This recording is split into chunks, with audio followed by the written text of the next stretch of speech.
दरम्यान Pune hit and run प्रकरणावरून नाना पटोलेंनी केलेल्या आरोपांवर उदय सामंत यांनी पलटवार केला आहे। पटोलेंकडे स्फोटक माहिती असल्यास त्यांची ही चौकशी करा असं उदय सामंत म्हणाले। नाना पटोलेंची पोलीस आयुक्तालयामध्ये चौकशी व्हावी असंही उदय सामंत यांनी म्हटलेलं आहे। तर पुणे अपघात प्रकरणी नाना पटोले यांनी नवे आरोप केलेत। अपघात प्रकरणी आमदार पुत्रही सहभागी असल्याचं नाना पटोले म्हणाले होते। तर अपघातावेळी गाडीमध्ये कोण होतं हे पोलिसांनी सांगावं अशी मागणीही नाना पटोलेंनी केली आहे। आणि त्यानंतर आता उदय सामंत यांनी नाना पटोलेंवर हा पलटवार केलाय।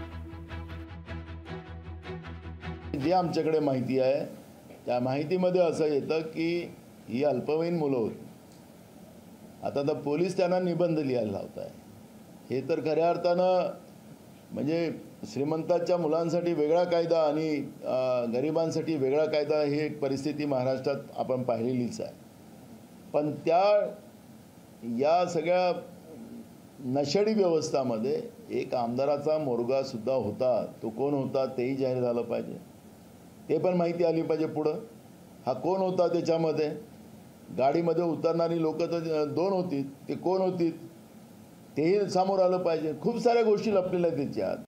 त्याच्यामध्ये जर आमदाराचा मुलगा असेल आणि ती माहिती नाना पटोले साहेबांकडे असेल तर नाना पटोलेंची देखील चौकशी झाली पाहिजे। नाना पटोले साहेबांना देखील सीपी ऑफिसमध्ये बोलवलं पाहिजे।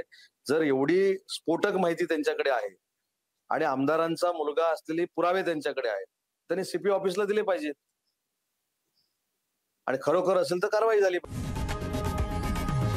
लोकशाही मराठी ऐका, पहा, जागरूक रहा।